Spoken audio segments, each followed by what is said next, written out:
척추 건강을 지키는 생활 습관 몇 가지를 얘기하더라고요. 첫 번째, 통증을 참지 마라.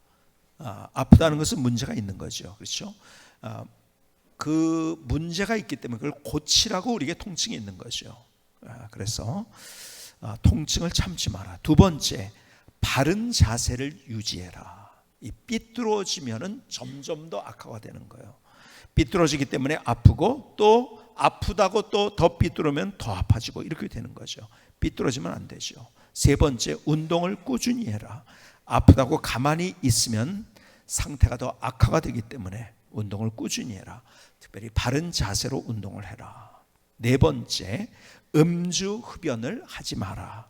왜냐하면 알코올은 염증 물질 분비를 제촉하고 니코틴은 척추에 위치한 혈관에 영양을 공급을 방해하고 그 다음에 탄력성도 저하를 시키니까 음주 흡연을 하지 말라. 다섯 번째는 가방을 언제나 가볍게 하고 다녀라. 왜냐하면 이 가방을 잘못 들면 이게 삐뚤어지죠. 그래서 삐뚤지 않기 위해서 바른 자세를 만들기 위해서 가방을 무겁게 하고 다니지 마라. 이렇게 이야기를 하네요. 그런데 여기서 얘기하는 것은 바른 자세가 중요하다는 것, 삐뚤면 안 된다는 거죠.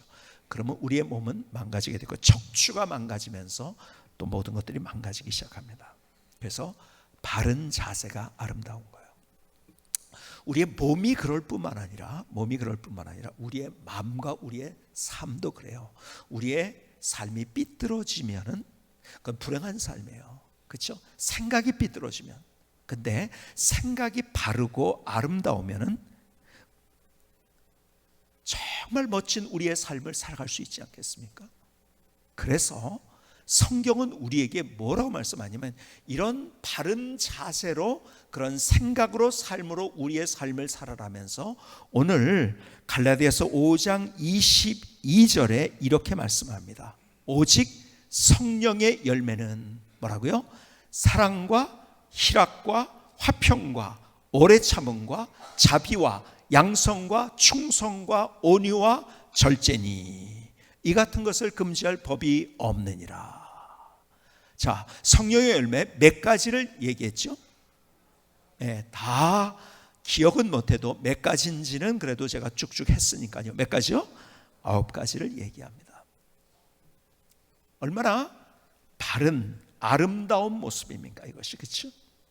그런데요, 우리의 인생은 비교를 한번 볼까? 오늘 본문의 바로 앞에 있는 내용이 뭐냐면 우리의 인생을 삐뚤어지게 사는 삶이 또 있다는 거예요. 그래서 우리가 22절을 봤는데요, 19절에서는 이렇게 얘기합니다. 육체의 일은 분명하니 곧 음행과 더러운 것과 호색과 우상숭배와 주술과 원수 맺는 것과 분쟁과 시기와 분냉과 당지는 것과 분열함과 이단과 투기와 술 취함과 방탕함과 또 그와 같은 것들이라. 전에 너에게 경계한 것 같이 경계하노니 이런 일을 하는 자들은 하나님의 나라를 유업으로 받지 못할 것이요. 여러분, 오늘 성경이 얘기하는 것은 이 얘기하고 있는 거예요. 내가 삐뚤은 삶을 살고 있느냐 아니면 바른 삶을 살고 있느냐. 우리 몸이 삐뚤어지면은 우리가 몸에 문제가 생기듯이 똑같이 우리의 삶 속에 삐뚤어진 생각 삶이 된다면 그러면 우리는 고통스럽고 힘들고 어려운 우리의 길을 걸어갈 수밖에 없다는 이야기를 합니다. 자, 그런데 보세요. 내 생각대로 아무렇게나 살면은요, 우리는 삐뚤어지게 돼 있어요. 생각 없이 살면. 자, 열역학법칙, 이것은 우리가 학교 다닐 때 다 배웠던 거죠. 제1법칙이 뭡니까? 과학적인 가장 중요한 열역학법칙의 제1법칙은 에너지 보존의 법칙이라고 흔히 얘기를 합니다. 그걸 그대로 제가 어떻게 사전에서 정의했는가를 제가 읽어드릴게요. 에너지를 임의의 형태로부터 다른 형태로 변화시킬 수 있다. 예를 들면 열 에너지를 기계적 일로 변화시킬 수 있다. 그러나 새로 생성하거나 소멸시킬 수 없다. 무슨 말이냐? 앞서 얘기한 에너지 보존의 법칙은 에너지가 이렇게 저렇게 이렇게 변환되어지고 옮겨질 수 있고 이동은 할 수 있지만 그 에너지의 총량이 움직이지 않는다는 거예요. 여러분, 이 지구상의 온 우주의 에너지의 양이 없어졌다 아니면은 더 많이 생겼다 이것이 아니라는 거죠. 여러분, 점점점 에너지가 생기는 것이 아니라 제1법칙은 에너지 보존의 법칙이에요. 그러니까 여기에서 사실은 과학에서 얘기하는 것이 뭐냐면 전체 그림으로 보면요, 하나님이 창조하셨다는 거죠. 그렇죠? 계속 뭐 더 좋아지거나 아니면은 더 많아지거나 그게 아니라는 거야. 딱 만들어진 것이 이동은 할 수 있어도 그것이 그대로 있는 첫 번째, 그것이 변화가 없다는 거죠. 총량에서 변화가 없다는 것. 제2법칙은 뭔지 아세요? 그런데 조금 더 나가서 이 얘기를 하는 거예요. 제2법칙을 그대로 제가 이 사전적 정의를 얘기합니다. 열적으로 고립된 개의 총 엔트로피가 감소하지 않는다는 법칙이다. 이 법칙을 통해 자연적인 과정의 비가역성과 미래와 과거 사이의 비대칭성을 설명한다. 뭐 어려운 단어들이 많이 나와가지고 이걸 뭐라고 하는가? 가장 쉬운 얘기로 하면 이런 겁니다. 제2법칙은요, 가만히 두면은 그 질서가 파괴된다는 거예요. 가만히 두면 반대로 가지는 않는다는 거예요. 이런 거죠. 갑자기 종이가 막 모아지는 거예요. 그러더니 막 활자가 거기에 찍히는 거예요. 그런데 사전 하나가 만들어져요. 이렇게 있을까요? 없다는 거예요. 그런 거는. 아니, 반대로 사전이 있으면은, 누가 만들어 놓은 사전이 있으면 그 사전이 점점 낡아지고 찢어지고 아니면은 썩어지고는 할 수 있지만은 그렇게 반대로 되지 않는다는 것이, 이것이 연력학 제2의 법칙이에요. 조금 더 우리의 삶 속에 한번 볼까요? 여러분, 집에 여러분의 방을 한 달 동안 정리를 안 했어요. 아니면 1년을 정리를 안 했어요. 그러니까요, 너무 지저분하니까 이 방이 견딜 수가 없어요. 그래가지고 어떻게 하죠? 방이 막 갑자기 그 방 안에서 책이 넘어져 있던 것이 일어서고, 그래서 깔끔하게 쫙 꽂히고 먼지가 싹 이렇게 됩니까? 아니요. 갈수록 무질서도가 높아진다는 거예요. 총 엔트로피가 감소하지 않는다는 말은 무질서가 더 많아진다는 거예요. 질서가 파괴된다는 거예요. 가만히 놔두면은 이것이 자연의 법칙인 거예요. 그렇죠? 그러니까 자연적으로 더 좋게 어떻게 자연이 그렇게 가는 건 없다는 거죠. 그렇죠? 자, 그런데요, 1년을 청소를 안 해서 너무 지저분해요. 뭐 거기에 뭐 먹던 것들 다 갖다 놓고, 그냥 그 다음에 뭐 컵도 막 그냥 하나 먹고 또 그냥 하다가 또 옆에 또 갖다 놓고 또 그냥 지저분하니까 다른 걸 갖다 놓고 막 여기저기 쌓여 있고 막 책도 이런데, 갑자기 오늘 집에 왔더니, 아니 이게 웬일입니까? 갑자기 정리가 돼가지고 내 방이 너무 깨끗한 거예요. 갑자기 그랬을까요? 무슨 일이 있었을까요? 엄마나 아빠가 들어와서 그걸 다 정리하고 깨끗하게 청소를 한 거예요. 그렇죠? 누군가 터치를 했기 때문에 그렇게 된 거예요. 그렇죠? 이게 과학입니다. 그렇죠? 그러니까 자연적으로 우리가 더 좋게 진화하는 건 없는 거예요. 누군가 터치를 하지 않으면 그것은 점점 썩어진다는 거예요. 무질서도가 높아지고, 다른 말로 하면 질서가 파괴된다는 거예요. 여러분, 우리의 인생이 똑같은 거예요. 그냥 놔두면은요, 무질서도가 높아지는 거예요. 다시 말해서 다른 얘기로 하면 엔트로피가 감소하지 않는다는 것은 질서가 파괴된다는 거예요. 그러니까 이 시대가 무슨 시대라고 했어요? 여러분, 포스트 모더니즘 뭐예요? 내 말이 맞다는 거야. 내 마음대로 그냥 절대 진리가 없어요. 그래서 다 상대 진리예요. 내가 맞으면은 진리고 틀리면은 진리가 아니고, 내가 느끼는 것을 진리라고 생각하면서 살아가는 그 시대. 그러니까 사람들이 점점 어떻게 되죠? 점점 질서가 무너지는 거예요. 이 시대가 왜 이렇게 힘들어지는지 아세요? 왜 어려워지는지 아세요? 여러분, 과학이 발전한다고 하지만요, 더 왜 우리가 힘들어지고 더 어려워지고, 사람들은요 점점 더 아파지고, 더 사람들이요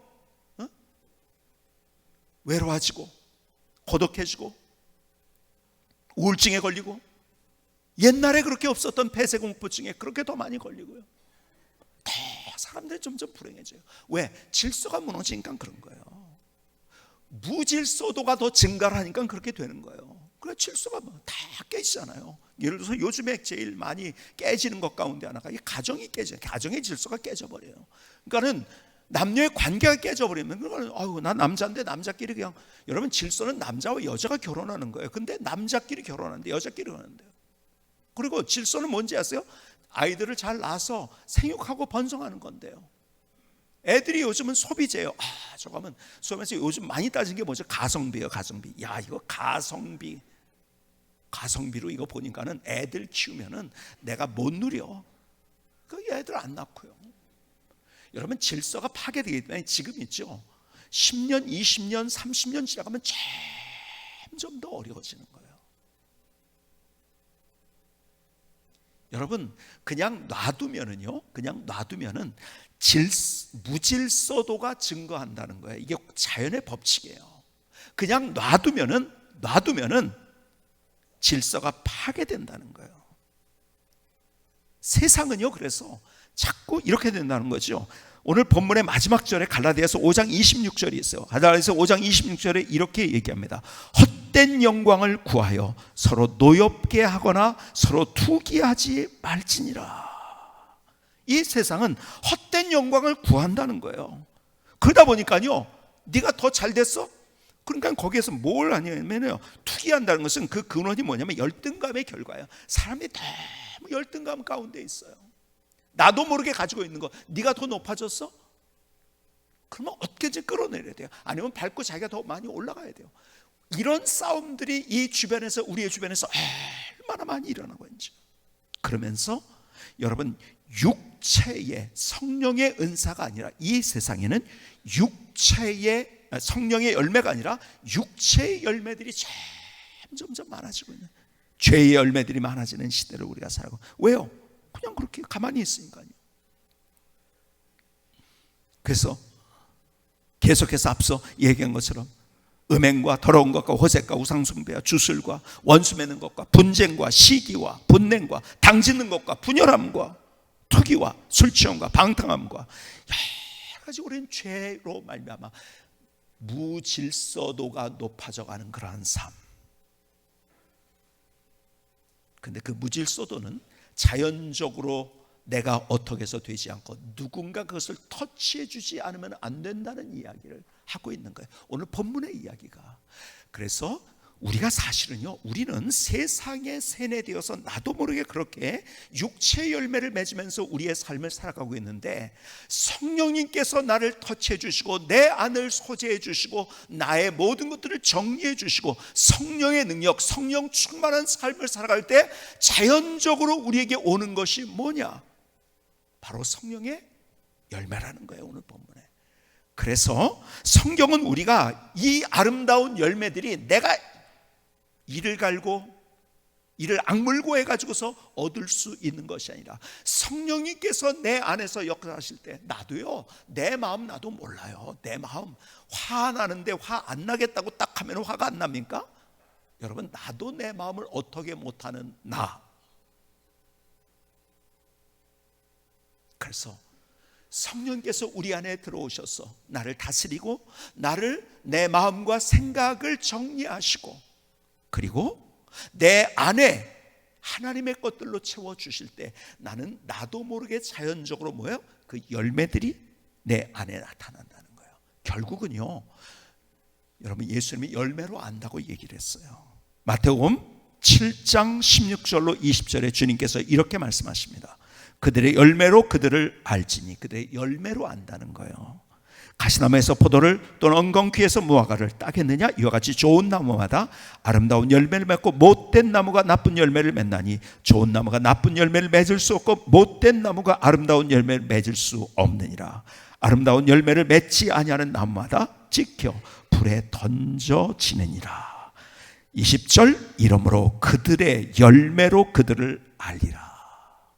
결국은요, 열매가 어떤 열매를 맺히냐는 거예요. 이단이야 아니냐도요, 과정 속에서 알지 있겠지만 제일 빨리 하는 것은 열매를 보면 알아요. 이단들은 거의 가정을 부정합니다. 가정이 깨져버려요. 여러분, 우리의 삶을 살아가면서 삐뚤어지게 가는 우리의 삶, 나도 모르게 점점 삐뚤어가는 나의 삶, 그리고 무질서 속으로도 빠져. 왜? 세상은 우리를 그렇게 유혹하고 있으니까요.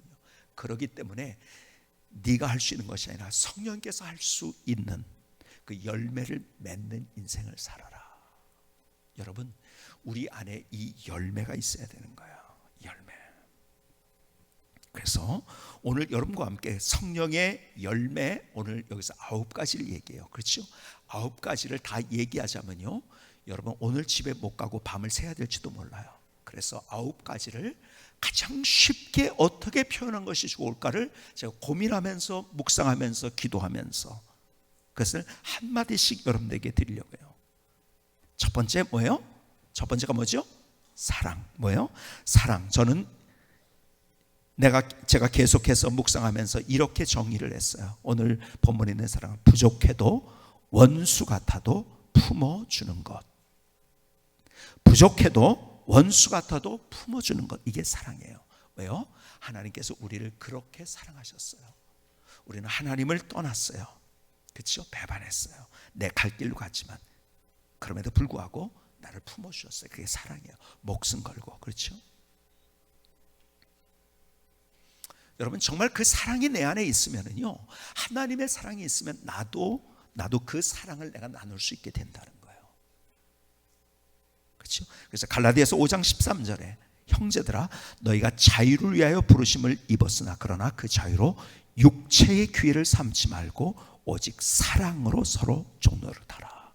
하나님은 우리에게 자유를 주셔서 죄에서 쇠사슬을 풀어주셨어요. 죄에 얽매였던 우리, 근데 그것을 방종하지 말고 쉽게. 여러분, 자유를 가지고 방종하는 사람처럼 참 미련한 사람은 없어요. 그렇죠? 하지 말고 오직 사랑으로 서로 종로를 달아. 사랑. 요한복음 13장 35절에는 주님께서 이렇게 말씀하시면 너희가 서로 사랑하면 이로써 모든 사람이 너희가 내 제자인 줄 알리라. 여러분, 내가 예수님의 제자라는 것 제가 말씀드렸죠? 내가 제자 훈련을 해서 제자가 되는 게 아니에요. 제가 말씀드린 것은 제자 훈련 자체가 잘못됐다는 게 아니라 제자 훈련 과정 성경 공부를 마쳤다고 제자가 되는 게 아니라는 거예요. 제가 말씀드렸죠? 우리 교회에서 우리 교회만큼 성경 공부만이 많은 교회가 그렇게 없어요. 참 성경 공부 많이 많은데, 그런데 우리가 그 성경 공부한 제자 훈련이라는 말, 제자 훈련은 말이 잘못된 게 아니지만은 그 말을 안 쓰는 이유, 많은 경우 한국 교회가 제자 훈련을 받았어요. 내가 어떤 어려운 성경 공부 과정을 띄었어. 그렇으면요, 그 안에 하나님의 사랑이 더 담겨야 되는데 어떻게 되는지 아세요? 내가 이래봬도 이런 거 배웠어. 그러니까 다른 사람보다 우월의식을 갖습니다. 그리고 교만합니다. 아니, 거기에서 더 나가서 그걸 가지고 사람을 정죄하기도 해요. 이게 누군지요? 많이 알았지만 그 안에 사랑이 없었던 누구예요? 바리새인들. 그렇죠? 제가 성경 공부를 하지 말라는 얘기가 아니에요. 우리 교회 같이 성경 공부 열심히 해야 돼요. 여러분들 성경 공부 참.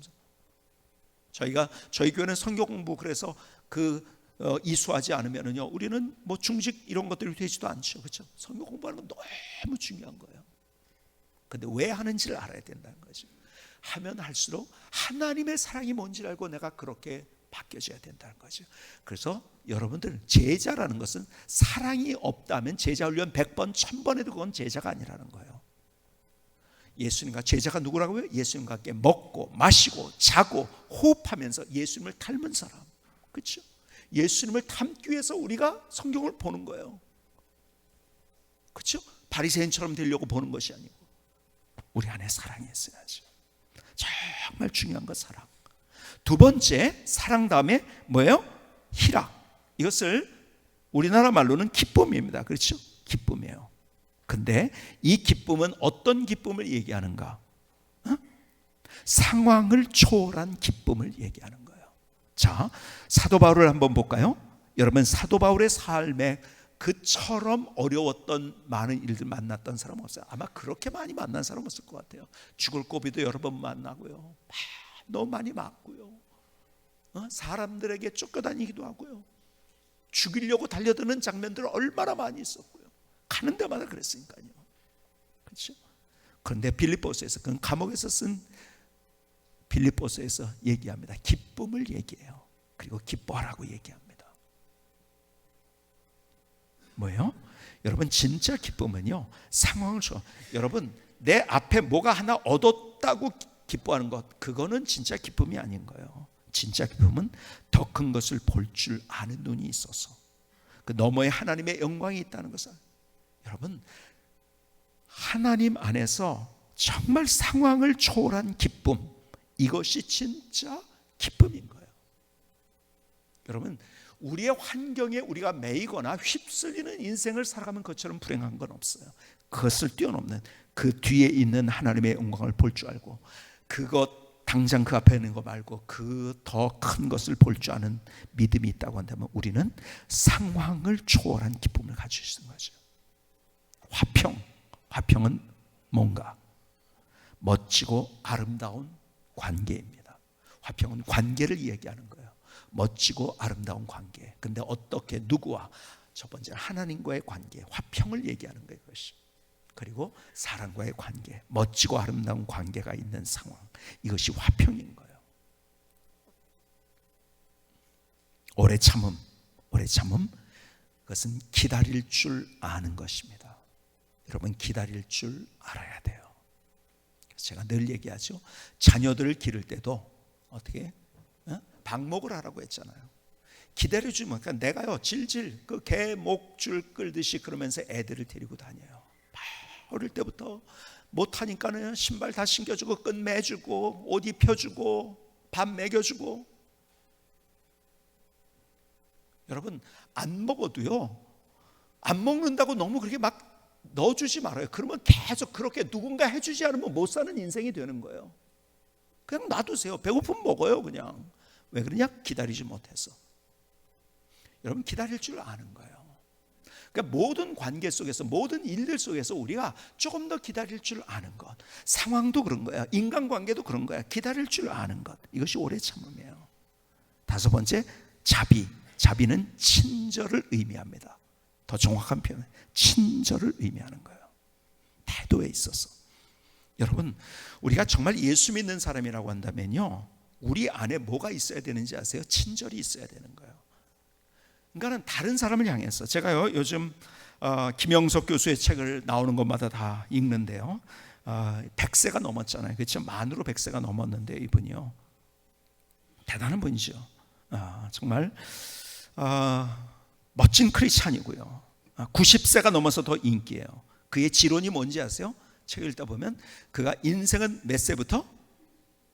60부터. 인생은 60부터예요. 그래서 저도 지금부터 인생입니다. 이제 60부터인데, 그러니까 인생이 그냥 인생 60부터가 아니라 인생의 황금기가 60부터, 이분은 몇 세라고 하냐면 75세라고 얘기를 합니다. 황금기가 60세에서부터 75세예요.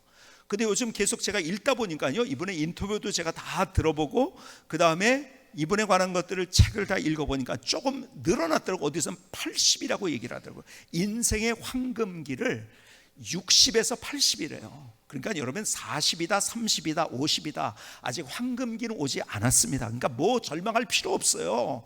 하나님께서 예비하신 멋진 황금기가 있어요. 그렇죠? 그러니까요, 80이 넘었어도 뭐죠? 80이 조금 넘었어요. 인생의 황금기 언저리에 있는 거야. 그렇죠? 80 넘으신 분들, 황금기의 언저리에 있는 거예요. 이분이 얘기하면서 그런 얘기를 하더라고요. 90세에서부터 100세, 이제 10년을 자기가 뒤를 돌아보면서 자기가 90세부터 100세까지 안 늙는 기분이었대요. 안 늙는 기분. 그러니까 마음이 그렇다는 거예요. 몸은 늙을지 모르지만 몸도 건강하잖아요. 이분이 원래는요, 너무 병약했던 사람인데요. 보세요. 아까 자세 얘기했지만요, 삐뚤어진 자세 가진 사람은 금방 병듭니다. 근데 이분의 자세 딱 보세요. 다 이렇게 되지 않았죠. 딱 펴져 있잖아요. 자세가 아름다워요. 100세가 돼도요, 이분이요. 그렇죠? 근데 어쨌든 안 늙는 기분이래요. 그리고 지금 더 인기가 있어요. 이분은 100세가 됐는데. 근데요, 그분의 하신 이야기를 제가 그대로 한번 읽어드릴게요. 일상 속에서 이분이 쓴 거예요. 일상 속에서 식당 종업원, 버스 기사에게 늘 인사를 잊지 않습니다. 손주에게 모범을 보인다고 생각해 보세요. 생각해요. 사실 교통부 장관보다 더 내 삶에 행복을 주고 중요한 이가 버스 기사 아닙니까? 그의 직업적 자존감을 제가 지켜줄 수 있고, 이렇게 타인을 내가 높이면 나도 그로부터 존경받게 됩니다. 이걸 망각할 때 갑질 문화라는 게 생겨나요. 자, 멋있는, 정말 성령의 은사가 있는 분인 것 같아요. 이분이 이런 친절의 은사, 그러니까 멋진 인생 사는 거죠. 여러분, 우리는 돈 냈다고요? 나한테 이렇게 안 해줬다고 뭐라고 해요? 그래서 갑질을 하는 거죠. 근데 그분은요, 그분이, 내가 돈 냈지만 그분이 없었으면 내가 어떻게 서빙을 받고, 그리고 내가 어떻게 버스가 나를 그렇게 잘 내가 목적지까지 데려다 줄 수 있고, 그러니까 그분을 존중하는 거예요. 그러면 존중하는 만큼 또 존중이 돼요. 그러니까 누구에게나 이분이 하는 얘기는 뭐예요? 친절하게 한다는 거예요. 친절하게. 여러분, 그리스도인들이 가지고 있는 우리의 장기 중에 하나가 이거야. 김영석 교수처럼 친절이 있어야 돼요. 그래서 얼굴부터 보면은요, 벌써 이 친절은요 뭐죠? 표정이잖아요. 그렇죠? 태도예요. 그것은. 그렇죠? 그래서 오늘 집에 가서 꼭 한번 물어보시기 바랍니다. 자녀에게 혹은 남편에게, 아내에게 꼭 물어보시기 바랍니다. 나를 보면은 내가 친절한 것 같아, 안 친절한 것 같아? 아주 직설적으로 물어보시기 바랍니다. 근데 나는 내 태도를 내가 본 적이 없습니다. 그렇죠? 내 태도를 나는 본 적이 없어요. 내 얼굴을 본 적이 없는 것처럼 내 태도 본 적이 없어요. 근데 본 사람이 그렇다고 하면 그걸 또 그대로 100% 들어줘야 돼요. 그리고 달라져야 돼요. 전 그런데요, 우리 교회, 우리 성도님들이 참 자랑스러운 게 뭐냐, 어느 교회보다도 사람들이 와서 하는 얘기들이, 목사님들도 그렇고, 참 친절하고 환하다는 거예요. 그렇죠? 태도가 좋다는 거예요. 여러분, 근데 그것이요, 정말 하나님의 사랑을 가슴에 담고 내가 성령 충만하면 나도 모르게, 옛날엔 그렇게 되지 않는데, 제가 설교 끝나고서 제가 악수를 다 해요. 악수를 하는 이유는, 제가 평소에 여러분들을 위해서 기도하지만은 그 기회가 그래도 제가 개인적으로 타치할 수가 있는 시간이 없는데, 그래도 그때 그렇게 하면서 내가 기도하는 마음으로 제가 하는 거예요. 그런데요, 재미있는 현상을 매일 경험합니다. 저에게 올 때 인상을 너무 쓰고 온 분들이 있어요. 본인들은 잘 모를 거예요. 아, 이분이 인상을 쓰고 오셨구나. 근데 1년이 지나니까요, 그 썼던 인상이 조금 펴지더라고요. 2년이 지나니까 더 펴지고, 3년이 지나니까, 보통 3년 지나면요 아주 환하게 펴지더라고요. 인사 자체가 달라요. 처음에는요, 악수하려고 해도 팍 그렇게 막 가고 그러다가요. 여러분, 우리가 정말 주님을 만나면은 하나님의 사랑이 뭔지를 진짜 알고, 하나님의 은혜가 뭔지를 알면은 내가 그렇게 내 태도가 바뀌어질 수밖에 없어요. 이건 자연적으로 그렇게 되는 현상. 더 나가서 양선, 양선이 뭔지 아십니까? 양선, 선을 행하며, 선을 행한다. 그러니까 이런 거예요. 내가 가진 소유, 아니면 에너지, 내가 가진 마음, 이런 것들을 다른 사람에게 나눠줄 줄 아는 거예요. 피로를 채워줄 줄 아는 거예요. 양선인 거예요. 태도가 그렇지만 또 삶 속에서 나의 가진 것들을, 에너지를 가진 것들을 나눠줄 수 있는 그 넉넉한 마음. 그래서 선을 행하는 거예요. 이게 양선입니다. 7번째, 충성. 충성은 다른 얘기로 하면 신실합니다. 신실함. 영어로 하면 faithfulness라고 합니다. 아주 믿을만하다는 거예요. 신실하다는 거예요. 충성.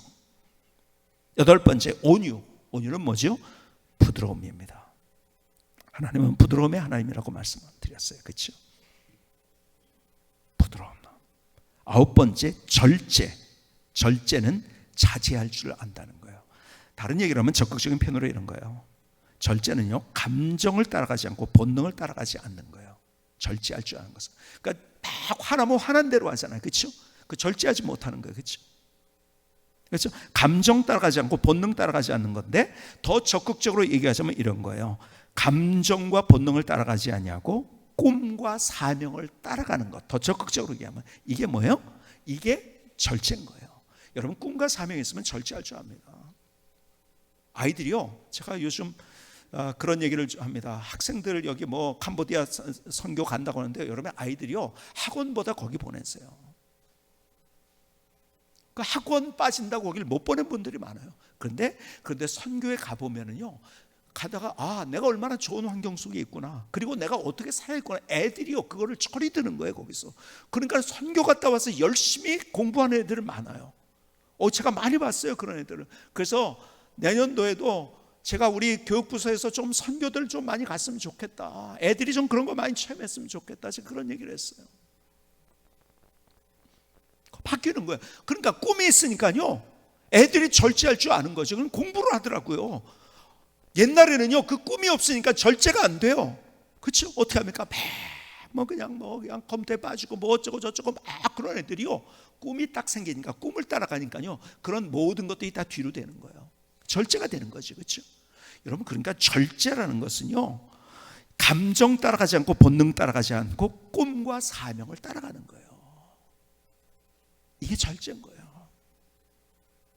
자, 그런데 보세요. 이 모든 것들 9가지 열매를 쭉 계속 제가 묵상을 했어요. 제가 걸어가면서도, 차를 타고 가면서도 계속 이 말씀을. 성령의 열매는 사랑과 희락과 화평과 오래 참음과 자비와 양성과 충성과 온유와 절제니, 계속 이것을 한 그림으로 그리자면 어떤 그림을 그릴 수 있을 것인가, 이거더라고요. 둥근 모습이더라고요. 둥근 모습, 부드러운 모습. 다시 말해서 세상의 육체의 열매들은요 모나고 각진 거예요. 찌르는 거예요. 상대를 아프게 하고. 그런데 이 모든 것들이 부드러움이에요. 둥근 모습이에요. 넓은 마음이에요. 여러분, 우리가 하나님을 알아갈수록 우리의 삶 속에서 그 모습이 우리 안에 그려져야 되는 거예요. 우린 세상에 살아가면서 서로 네가 잘났니 내가 잘났니 하면서 얼마나 우리는 각지고 서로 찌르고, 어떤 사람들은요 목표가 네가 나한테 그럴 수 있어? 그러니까 목표가 뭐냐면 내가 얼마나 강하게 더 찔러가지고 더 아프게 만드냐, 이게 목표인 사람. 불행한 거지요. 그런 사람이 행복할 수 있을까요? 절대로. 여러분, 각진, 모난, 찌르는 모습은요 절대 행복할 수 없어요. 불행한 거예요. 성령의 열매는 둥근 모습이에요. 부드러운 거예요. 넓은 마음인 거예요. 여러분, 이 열매가 우리 안에 맺혀져야 된다는 거예요. 자, 그래서 다시 여러분, 내 마음 내 마음대로 다 되면 얼마나 좋겠습니까? 그렇기 때문에 앞서 말씀드린 것처럼 내 방이, 이제 아이가 다 어질러졌는데 어떻게 잠깐 못 치우겠어. 그런데 누군가, 엄마 아빠가 와서 다 딱 치워진 거, 깨끗해진 것처럼 누군가 타치를 하면 되는 거예요. 그래서 오늘 본문의 이야기가 이것이 내 스스로 이렇게 되는 것이 아니고 성령의 열매라고 얘기하면서 오늘 본문은 이렇게 얘기합니다. 어떻게 그렇게 될 것인가? 갈라디아서 5장 24절 25절에 이렇게 말씀합니다. 그리스도 예수의 사람들은 그리스도 예수 믿는 사람들이라는 거죠. 육체와 함께 그 정욕과 탐심을 십자가에 못 박았느니라. 십자가를 바라보는 거예요. 그래서 여러분, 세상을 바라보면 우리는 그 정욕 속에서 살아가는 거예요. 육체의 열매를 맺으면서 십자가를 바라보는 거예요. 하나님의 사랑이 뭔지, 하나님의 은혜가 뭔지, 그것을 내가 더 경험하고 더 경험할수록 내가 다른 인생이 되는 거예요. 그러므로 말미암아 그렇게 될 때 25절인데 만일 우리가 성령으로 살면 또한 성령으로 행할지니. 그래서 우리가 한마디로 얘기하면 성령으로 사는 삶, 그렇게 될 때 성령 충만한 삶을 살 수 있다는 거예요. 성령 충만한 삶. 성령께서 내 안에서 나를 다스리고 통치하시고 나를 붙잡아 주신다. 그게 주님을 왕으로 모시는 거예요. 그분의 다스림과 통치를 내가 경험하면서 살아가는데 그게 성령 충만한 인생이에요. 우린 너무 교만해서 내 말이 맞다고 하나님도 무시하면서 내 마음대로 살려고 하다 보니까 내 인생 속에서 힘들고 지치고 모나고 각지고 찌르고. 아니에요. 하나님이 나의 왕이시라는 사실, 그게 성령 충만이에요. 왕이신 나의 하나님, 주님이 나의 왕이십니다. 그분의 다스림과 통치를 받는, 그게 성령 충만한 삶인 거예요. 그렇게 되어질 때 나도 모르게 내 안에 나를 만져주시고 바르게 해주시고 나의 글의 삶을 더 멋지게 만드시는 하나님을 경험하면서 내 인생을 살아가는 거예요. 세상은 네가 해라고 합니다. 그래서 나를 불행하게 만들어요. 각지게 만들어요. 모나게 만들어요. 외롭게 만들어요. 힘들게 만들어요. 아니요. 하나님께서 우리 가운데서 우리를 터치하셔서 그렇게 할 수 있도록 우리를 만들어 주시겠다고 말씀하십니다. 그래서 우리가 주님 앞에 나오는 거예요.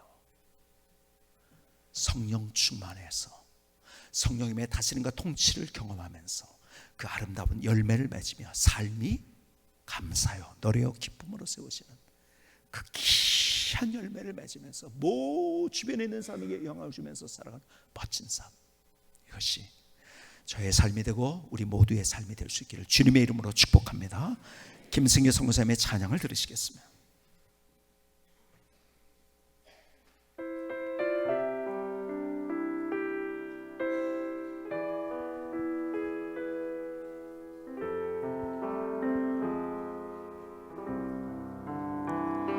성령이여 나의 영혼을 충만하게 채우소서. 성령이여 나의 행동도 성령의 열매로 행하게 하소서.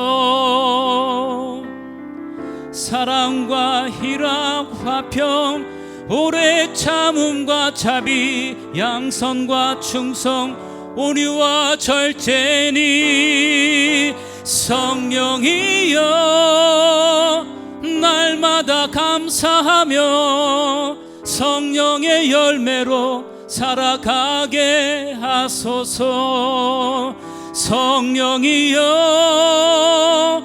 나의 영혼을 충만하게 채우소서. 성령이여 나의 행동도 성령의 열매로 행하게 하소서. 사랑과 희락 화평 오래 참음과 자비 양선과 충성 온유와 절제니 성령이여 날마다 감사하며 성령의 열매로 살아가게 하소서. 성령의 열매 맺는 삶, 성령의 열매 맺는 삶. 아멘. 하나님, 나의 고백입니다. 나의 결단, 나의 마음을 주님 앞에 올려드립니다. 나를 받아주시옵소서. 여러분, 그 성령의 열매 9가지를 다시 어우른다면, 우리가 흔히 사용하는 단어 하나로 또 정의를 한다면 이거예요. 사랑입니다. 결국은 사랑. 그렇죠? 사랑 안에 이 모든 것들, 사랑이 있을 때 여기에 희락, 화평, 오래 참음, 자비와 양선과 충성과 온유, 절제가 다 있는. 그러니까 여러분, 사랑으로 다 그 안에 감쌀 수 있는 것이 바로 성령의 열매예요. 그래서 사랑 속에 모든 것이 다 있습니다. 한번 따라합시다. 사랑 속에 모든 것이 다 있다. 그래서 사랑의 하나님을 내가 정말 하나님의 사랑을 알고 은혜를 알았다면 그 사랑의 하나님의 사랑을 내가 닮아야 되는 거예요. 그러면 다 그 안에 있는 거예요. 사랑의 구체적인 언어를 여기서 얘기해 주고 있는 거예요. 사랑과 희락과 화평과 오래 참음과 자비와 양선과 충성과 온유와 절제, 이 모든 것들을 하나님 말씀하실 때 사랑 안에 있는 모든 또 구체적인 얘기들을 해준 거예요. 그렇죠? 여러분, 사랑은요 성령의 은사이면서 열매인 거예요. 그래서 고린도전서 12장, 13장, 14장에는 성령의 은사에 관한 이야기를 합니다. 그 중간에 딱 뭐가 있냐? 사랑장이 있어요. 그러니까 사랑장은 따로 떼어놓고 보는 거 아니라고 했죠. 그 안에 은사 중에 너무 그 은사가 귀하기 때문에 길게 쓴 거예요. 근데 그것만 딱 잘라놨어요. 아니요, 성령의 은사를 얘기하는 거예요. 성령의 은사를 얘기하면서 고린도전서 12, 13, 14장에서는 두 가지를 많이 얘기합니다. 하나는 오더를 얘기합니다. 그리고 사랑을 얘기합니다. 오더는 뭐냐? 질서예요. 앞서 말씀드린 질서가 깨지면 모든 게 다 깨져버리는 거예요. 여러분, 인생의 질서가 굉장히 중요합니다. 우리의 삶도, 여러분, 우리의 주변의 모든 것들이 질서가 깨지면 안 돼요. 근데 그 질서, 그 다음에 사랑이에요. 이제 우리가 어떤 삶을 살아야 되는가? 그래서 우리가 진짜 성령의 은사로, 성령의 열매로 우리의 삶을 살아가는 거예요. 사랑으로 우리의 삶을 살아가는 거예요. 사랑으로. 여러분, 세상은 우리에게 이렇게 합니다. 상대가 그랬으면 거기에 늘 언제나 대결하라고, 같이 싸우라고. 이게 정의라고. 그래서 늘 사람들이 어떻게 하면 나를 힘들게 한 사람은 더 찔릴까, 더 힘들게 할까, 더 어렵게 할까.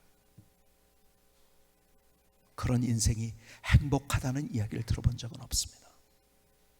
그렇죠? 세상은 그런데 그렇게 자꾸 가르쳐요. 여러분, 거기에 현혹되지 말고 우리가 다시 사랑으로 돌아가는 거예요. 우리의 가정도, 우리의 관계도, 친구와도, 같이 일하는 사람과도, 교회에서도 결국 그거예요. 하나님이 우리에게 뭘 원하시는가를 딱 한 가지를 얘기한다면 뭐겠어요? 사랑인 거예요.